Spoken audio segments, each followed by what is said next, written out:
Welcome back. మంత్రి పొన్నం ప్రభాకర్ మాట్లాడుతున్నారు. ఇప్పుడు లైవ్ చూద్దాం.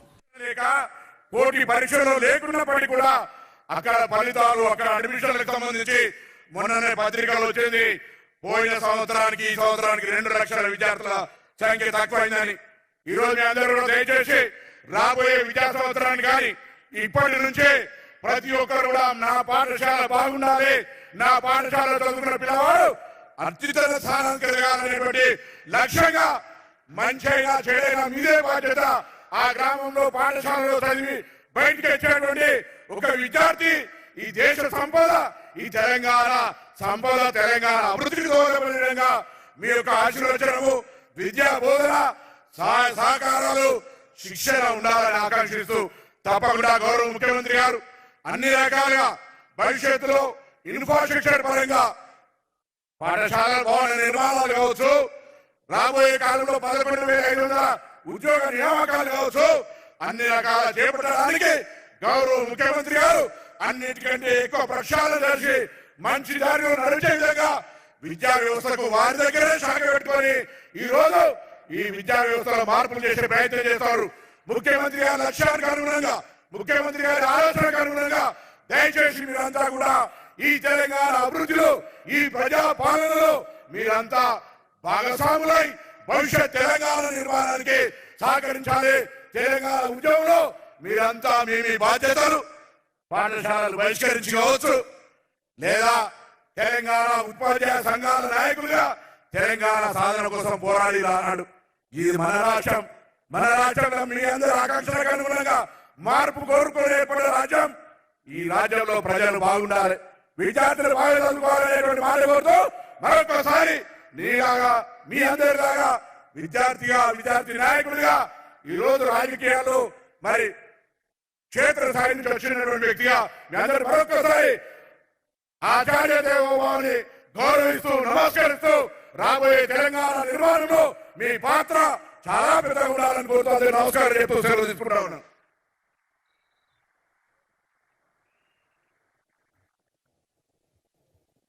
ప్రజాప్రభుత్వ ఆశయాలకు అనుగుణంగా పనిచేస్తున్నటువంటి గౌరవ మంత్రివర్యులు మాన్యశ్రీ పొన్నం ప్రభాకర్ గారికి నమస్సులు తెలియజేసుకుంటూ ఈరోజు ఒక చారిత్రాత్మకమైనటువంటి విజయాన్ని జరుపుకోవడం అనేటటువంటి ఒక విశిష్ట సందర్భం ఇది సాధారణ కార్యక్రమం కాదు. ఇది తెలంగాణ విద్యా ప్రయాణంలో ఒక మైలురాయి కాదు. ఇది దేశ విద్యా ప్రయాణంలోనే ఒక మైలురాయి. ఉపాధ్యాయుల హృదయాలలో ఎప్పటికీ చెదిరిపోని ఒక అందమైన అద్భుతమైన జ్ఞాపకం. దీనికి కర్త, కర్మ, క్రియ, ప్రజాప్రభుత్వ రథసారథి మన ప్రియతమ ముఖ్యమంత్రి గౌరవ రేవంత్ రెడ్డి. సాధారణంగా గౌరవ రేవంత్ రెడ్డి గారిని మాట్లాడవలసిందిగా స్వాగతిస్తున్నాం. మనమందరం లేచి నిలబడి ఒక స్టాండింగ్ ఓవేషన్ రేవంత్ రెడ్డి.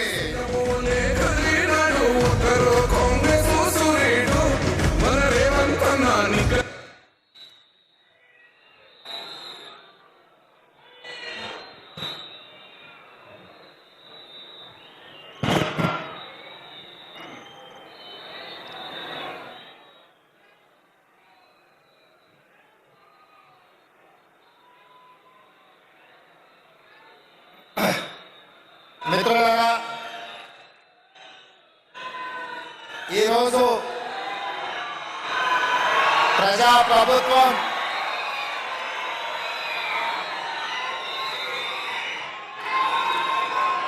వేలాది మంది ఉపాధ్యాయులతో ఈ ఎల్బీ స్టేడియంలో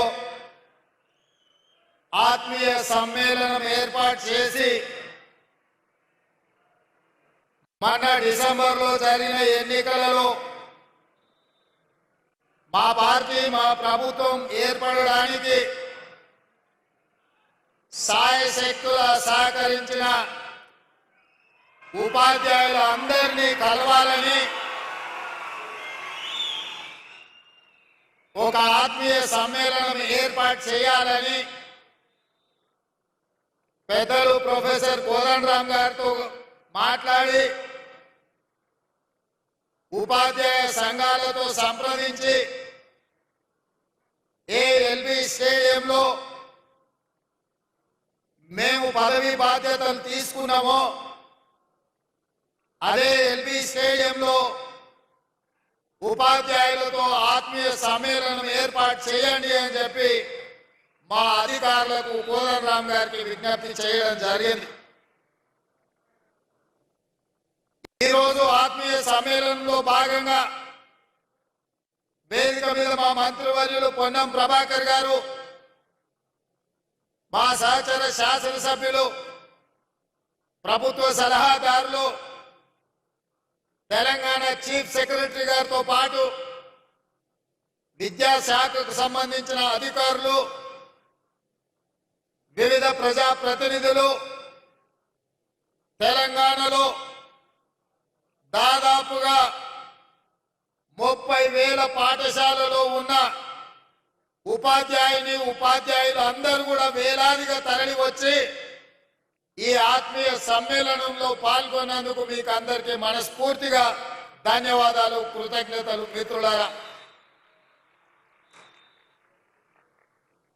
మిత్రులారా, ఎవరైనా తెలంగాణ ఎక్కడుంది, తెలంగాణ భవిష్యత్తు ఎక్కడుంది అని ఈ క్షణం నన్ను అడిగితే తెలంగాణ యొక్క భవిష్యత్తు ఎల్బీ స్టేడియంలో ఉంది. వేలాది మంది ఉపాధ్యాయుల రూపంలో ఈ తెలంగాణ ఉద్యమమే కాదు, తెలంగాణ రాష్ట్ర ఏర్పాటు ప్రక్రియలో తమదైన శైలిలో క్రియాశీలక పాత్ర పోషించడమే కాదు, ఇవాళ 60 లక్షల మంది విద్యార్థులు ఉజ్వల భవిష్యత్తు కోసం తమ తల్లిదండ్రులు కష్టపడి రూపాయి కూడబెట్టి తమ పిల్లలు చదువుకోవాలి, తమ పిల్లలు విద్యలో రాణించాలి, వాళ్ళు డాక్టర్లు, లాయర్లు, ఇంజనీర్లుగా ఐఏఎస్లు, ఐపీఎస్లు, ఐఎఫ్ఎస్ అధికారులుగా మారాలి, వారు ప్రజాప్రతినిధులై, ఎమ్మెల్యేలై, మంత్రులై ఈ తెలంగాణ రాష్ట్రానికి ముఖ్యమంత్రులు కావాలి అని పేద విద్యార్థుల తల్లిదండ్రులు 30,000 పాఠశాలల్లో 26 లక్షల మంది విద్యార్థులను మీ చేతిలో పెట్టిండ్రు. అదే తెలంగాణ భవిష్యత్తు. ఆ తెలంగాణ భవిష్యత్తు మీ చేతిలో ఉంది అని చెప్పి నేను చెప్పదలుచుకున్నా. ఇవాళ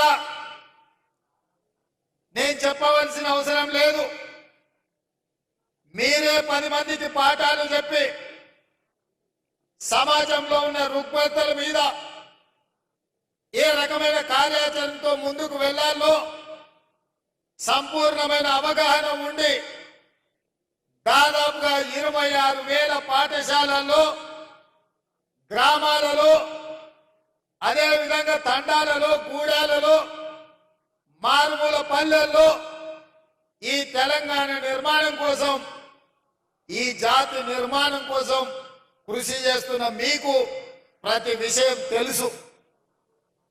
తెలంగాణ ఉద్యమాన్ని ఉవ్వెత్తున లేవడానికి, ఊరున ప్రాకడానికి, తెలంగాణ రాష్ట్ర సాధనలో ఉపాధ్యాయుల పాత్రను ఎవరు కాదనలేరు.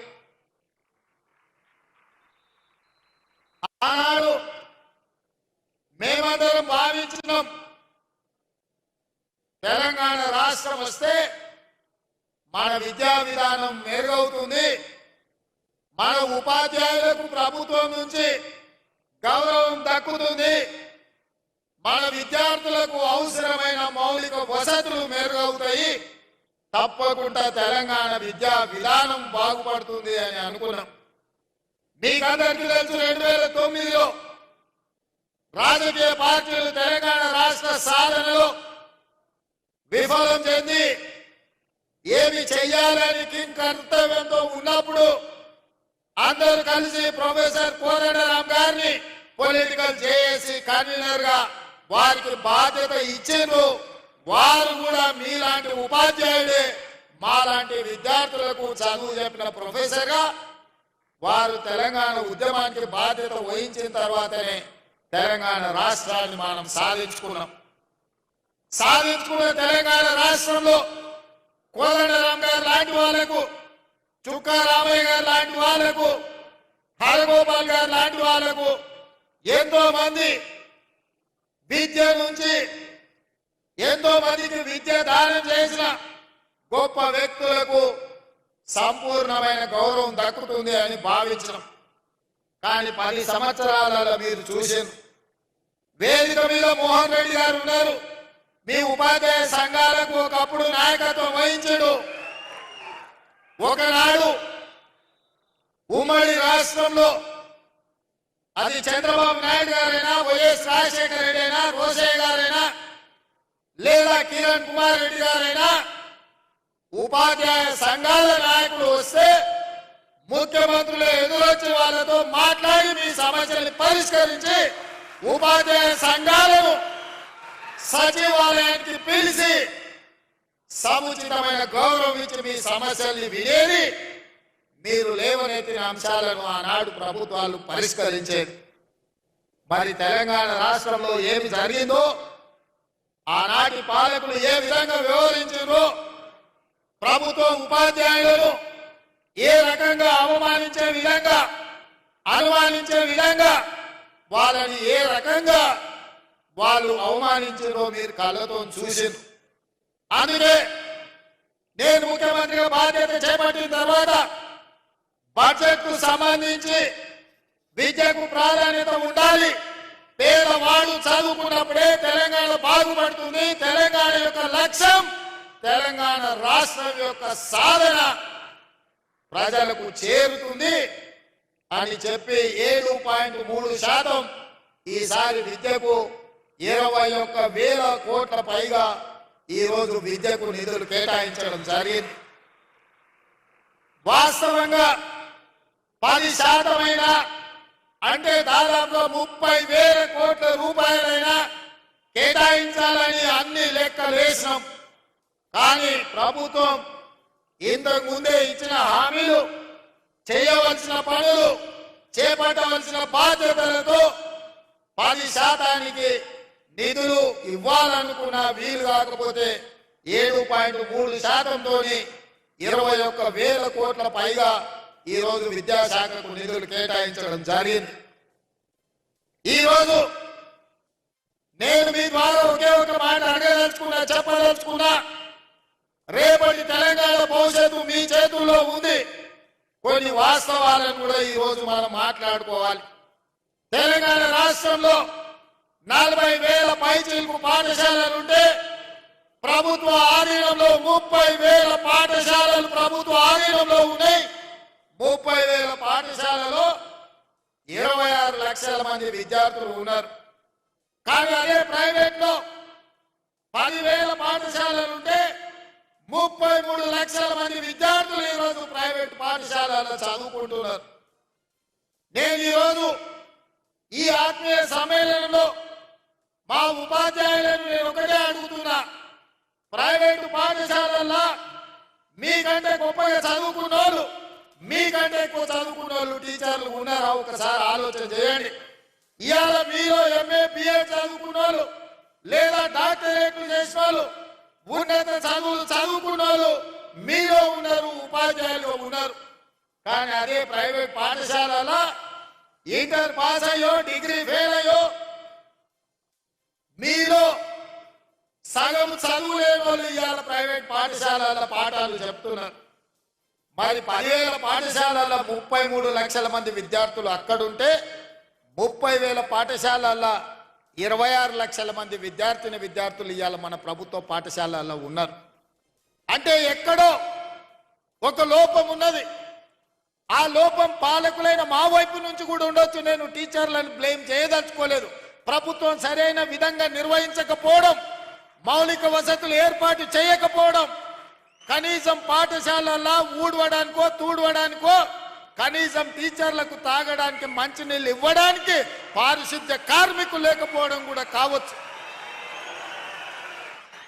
ప్రభుత్వ పాఠశాలల గ్రామాలలో ఉండే ప్రజాప్రతినిధులు ఎండాకాలం సెలవులు వస్తే బర్ల కొట్టంగా మార్చి ప్రభుత్వ పాఠశాలల బర్రెల్ని కట్టేసే పరిస్థితులు కూడా గ్రామాలలో ఉన్నాయి.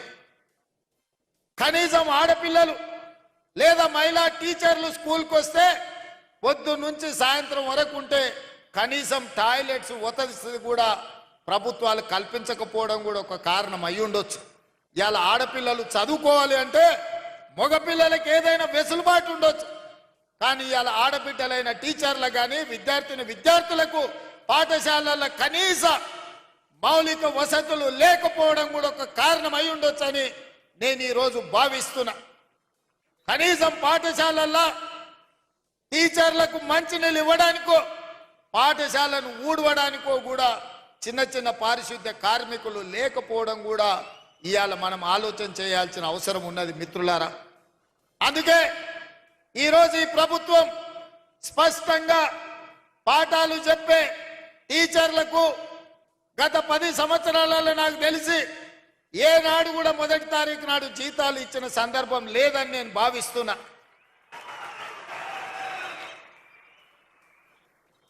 మీరు మీ పిల్లల చదువుల కోసమో ఇల్లు కొనుక్కోవడానికో కారు సైకిల్ మోటార్ లోన్ తీసుకుంటేనో ఏదైనా బ్యాంకుల్లో అప్పు తెచ్చుకుంటే మీరు ఇచ్చిన చెక్కులు సరైన సమయంలో మీకు జీతాలు రాకపోతే చెక్కులు బౌన్స్ అయిపోయి మీ సిబిల్ స్కోర్ ఖరాబ్ అయిపోయి బ్యాంకులు కూడా నమ్మని పరిస్థితులు ఇవాళ వచ్చినాయి, దాపురించినాయి గత 10 సంవత్సరాలలో.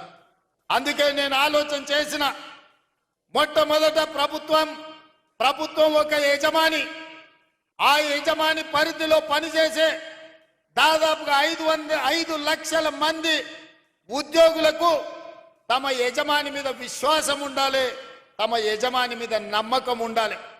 ఆ నమ్మకం ఏంది అంటే మా యజమాని నాకు భద్రత కల్పిస్తాడు, మా యజమాని నాకు 1వ తారీఖు నాడు జీతం వస్తాడు, మా యజమాని నాకు కష్టం వస్తే నేను చెప్పుకుంటే చెప్పడానికి అవకాశం ఇస్తాడు, మా యజమాని నన్ను కలుస్తాడు, నా బాధ వింటాడు అన్న విశ్వాసం యజమాని మీద ఉన్నప్పుడు ఆ ఉద్యోగి తప్పకుండా ఒళ్ళు దాచుకోకుండా పనిచేస్తాడు, యజమాని అభ్యున్నతి కోసం పాటుపడతాడు. కానీ విచిత్రం, ఉమ్మడి రాష్ట్రానికంటే తెలంగాణ రాష్ట్రం వచ్చిన తర్వాత ఉద్యోగుల యొక్క పరిస్థితులు దిగజారినాయి. ఇది వాస్తవం, ఇది నిజం. కఠోరమైన మనం